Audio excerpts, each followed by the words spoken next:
बिल्कुल। तो कुल मिलाकर देखा जाए तो सीबीआई की जांच बहुत तेजी से आगे बढ़ती चली जा रही है और हम आपको बता दें हमारे साथ इस वक्त अशोक काशो मौजूद हैं जो कि सुशांत के घर पहले कुक का काम कर चुके हैं। अशोक सिरोही जी सीनियर एडवोकेट मौजूद हैं, उज्जवल निकम साहब हमारे साथ मौजूद हैं और साथ साथ ललित किशोर जी एडवोकेट जनरल बिहार सरकार हमारे साथ मौजूद हैं। निकम साहब, मैं जरा आपसे एक वकील के तौर पर नहीं बल्कि एक पब्लिक प्रोसिक्यूटर के तौर पूर्व पब्लिक प्रोसिक्यूटर के तौर पर यह सवाल पूछना चाहता हूं। इस पूरे मामले में पिछले लगभग 70 दिनों से हर व्यक्ति जो इससे कहीं ना कहीं जुड़ा हुआ है हर तरह के पब्लिक स्टेटमेंट दे रहा है। इतने तरह तरह के पब्लिक स्टेटमेंट सामने आ चुके हैं कि शायद अब जो व्यक्ति पब्लिक स्टेटमेंट दे रहा है वो भी भूल गया होगा कि उसने क्या क्या कहा है या फिर पूरे तरीके से बातें रटी गई होंगी। ऐसे में अब स्टेटमेंट्स का वाकई में कोई मतलब रह जाता है, क्योंकि नीरज ने हर टेलीविजन चैनल से बात किया, लगभग हमसे भी लंबी बातचीत की, उसने जो कुछ कहा शायद यही चीजें तो वो फिर सीबीआई को ही कहेगा। अजय जी, आपने शुरू में आज एक शब्द लफ्ज बहुत अच्छा कहा। आपने कहा कि आज सीबीआई का पूरा एक्शन प्लान, मैं तो समझता हूं आज मीडिया का भी पूरा एक्शन प्लान है। जिस तरह से आपका रिपोर्टर सीबीआई ने जांच में क्या सवाल पूछे ये बता रहा था, इसका मतलब दो ही हो सकते हैं। एक तो सीबीआई ऑफिसर जो इंट्रोगेट कर रहा है वो सिलेक्टिव लीक कर रहा है क्या पूछ रहा है वो।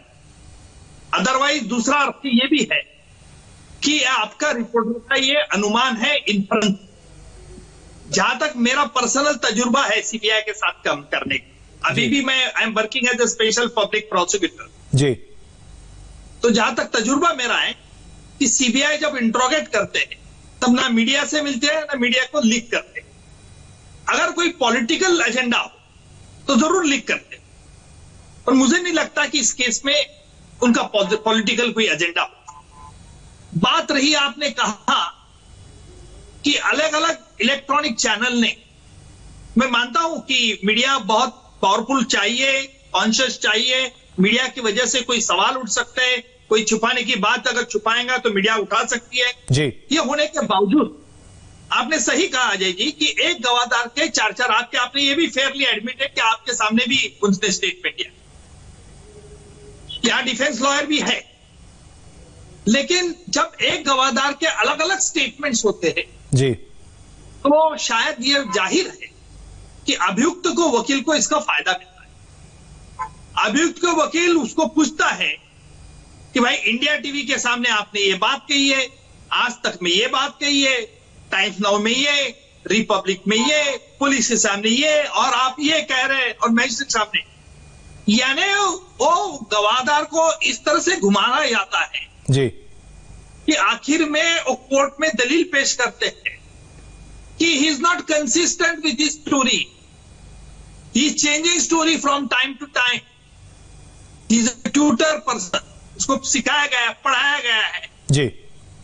अभी देखो सीबीआई की जो स्टाइल रहती है, I am not criticising CBI action but I have to say on camera कि सीबीआई इस तरह से लंबा चौड़ा स्टेटमेंट लेती है कई बार कि उससे अभी कोई फायदा मिलता है। ब्रीफ और कंसाइज, पुलिस तो हमेशा ये गलती करती है, मैंने देखा है पुलिस को बड़े बड़े, मैंने जब मामले चलाए 93 को, कॉम्प्लेक्स को, अजमल कसाब को, gateway of India, Pramod Mahajan हत्या, गुलशन कुमार हत्या जी, और मैजिस्ट्रेट का 164, हमारे पुलिस ऑफिसर को एक बड़ा शौक रहता है, जो सीबीआई भी उससे बचती नहीं कि 164 सीआरपीसी में ऑन ओथ मैजिस्ट्रेट के सामने प्रोड्यूस करते थे वहां स्टेटमेंट।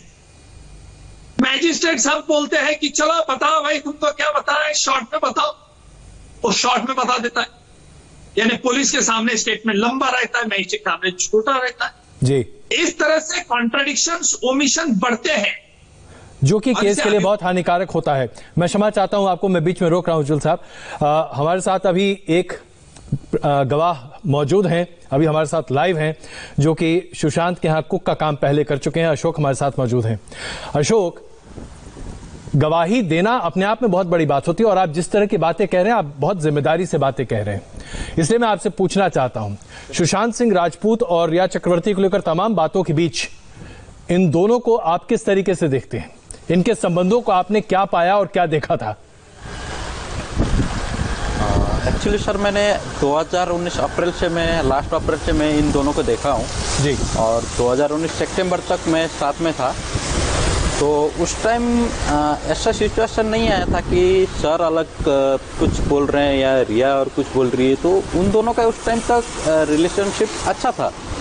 उसके बाद जब ये यूरोप ट्रिप जाने के बाद से ये जब यूरोप ट्रिप से आए अक्टूबर में, उसके बाद नवंबर से ही इनको डेंगू बताया गया। उसके बाद अभी एंड टाइम में पता चला है कि उनको डिप्रेशन था। मतलब कुछ ये डिप्रेशन की बात पहले छुपाया गया है, ये रिया चक्रवर्ती के साथ ये छुपाया है, और स्टाफ को भी पता नहीं था कि उनको एक्चुअल में था क्या बीमार। और जो मेडिकल ट्रीटमेंट चल रहा था वो किसी को पता ही नहीं था कि उनको मेडिसिन कौन से दिए जा रहे थे और उनको कौन सी बीमारी थी, वो किसी को पता ही नहीं था। स्टाफ या कोई बाहर वाला, मतलब उनके फैमिली तक को भी पता नहीं था कि उनको एक्चुअल में था क्या। जो मेडिकल ट्रीटमेंट चल रही थी उसके बारे में किसी को नहीं पता था सर। अब अशोक जी, यहाँ पर सवाल ये खड़ा होता है, ये दवाइयाँ जो सुशांत सिंह राजपूत को दी जा रही थीं, क्या वो खुद इन दवाइयों को लेते थे या कोई और उनको ये दवाइयाँ देता था?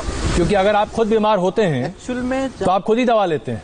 जी जी, हाँ ये बात सही है सर, बट वहाँ पे जहाँ पे सुशांत सर का जो घर है अभी माउंट ब्लैक में, वहाँ पे सर और रिया ऊपर रहते थे, डुप्लेक्स फ्लैट है, और जो 4 स्टाफ है वो नीचे रहता था। अब रूम पे मेडिसिन रिया देती थी या सर खुद लेते थे, ये किसी को पता नहीं है कि ना स्टाफ को पता है ना सर को। अब सर के तो पूछने की वो है ही नहीं, लेकिन रिया से इतना पूछना पड़ेगा कि एक्चुअल में दवाई मेडिसिन जो है वो रिया देती थी या सर खुद लेते थे। इसके बारे में तो वही जानती है, हम लोग मतलब भारतीय स्टाफ को किसी को पता नहीं है और उनके फैमिली में भी। और जहाँ तक ये सवाल यही है कि उनके जो मेडिकल ट्रीटमेंट चल रहा था तो किसी को पता नहीं था। मेन सवाल यहाँ पे आके खड़ा हो जाता है। बहुत महत्वपूर्ण बात आपने आप कही, बहुत धन्यवाद इस बातचीत के लिए। अब जरा अशोक जी, आपने कहा कि बतौर डिफेंस लॉयर आपके लिए